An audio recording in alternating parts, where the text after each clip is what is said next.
నేరం చేస్తే ఇకపై జైలు శిక్ష కాదు, సామాజిక శిక్షలే. ఇది మన దేశంలో కాదులేండి, ఇంగ్లాండ్లో.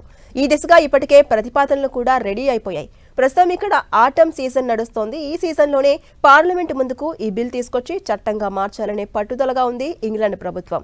అయితే ఇలా జైలు శిక్షలకు బదులు సోషల్ పనిష్మెంట్ ఇస్తే ఎలా? నేరగాళ్లు మరింత రెచ్చిపోరా? ఇంగ్లాండ్ ఎందుకు ఈ నిర్ణయం తీసుకుంది? Let's watch. కేసులుంటే ఇక నో ఎంట్రీ.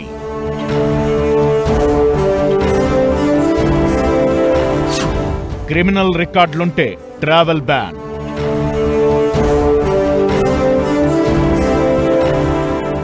ఇంగ్లండ్లో కొత్త నిబంధనలను తీసుకురాబోతున్నారు. చేసిన నేరాలకు జైలు శిక్షకి బదులుగా సామాజిక శిక్షలను వేయబోతున్నారు.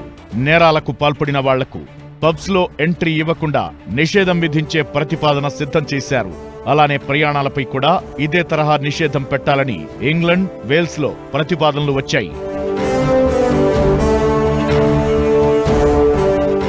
షబానా మహమ్మద్ అనే ఇక్కడి జస్టిస్ సెక్రటరీ ఇలాంటి ప్రతిపాదన చేశారు. దానికి కారణం కూడా ఉంది.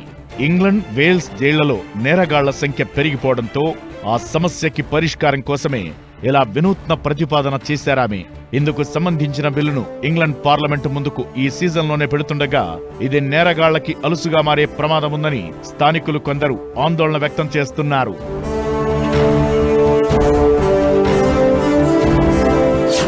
అయితే ఈ కొత్త ప్రతిపాదన ప్రకారం దేశంలోని కోర్టులకే నేరాలు చేసిన వారికి ఎలాంటి శిక్షలు విధించాలనే స్వేచ్ఛ దక్కనుంది.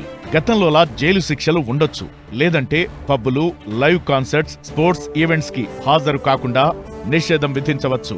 అలానే సొంతంగా డ్రైవ్ చేయడాన్ని, ప్రయాణాలపై కూడా ఆంక్షలు విధించే హక్కు జడ్జీలకు రానుంది. సాధారణంగా మనిషి సంఘజీవి కాబట్టి జనంలో కలిసే స్వేచ్ఛ కోల్పోతారనే భయంతో నేరాలు చెయ్యరనేది ఈ బిల్లులోని ఉద్దేశం.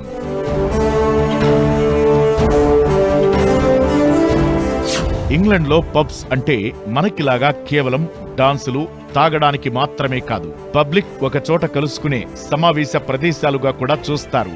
అందుకే పబ్స్ లో ప్రవేశం ఉండదనే భయం ఉంటుంది.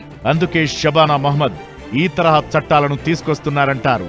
దానికి తోడు ఇంగ్లండ్ జైళ్లలో ఖైదీల సంఖ్య 37,000కు చేరింది. ఇది గత 30 ఏళ్లలోనే రెట్టింపయింది. అలానే ఒక ఖైదీని ఏడాది పాటు కస్టడీలో ఉంచితే వారి కోసం కనీసం 53,801 పౌండ్లు ఖర్చవుతుంది. ఈ కోణంలోనూ తాజా ప్రతిపాదనలు తెరపైకి వచ్చాయి.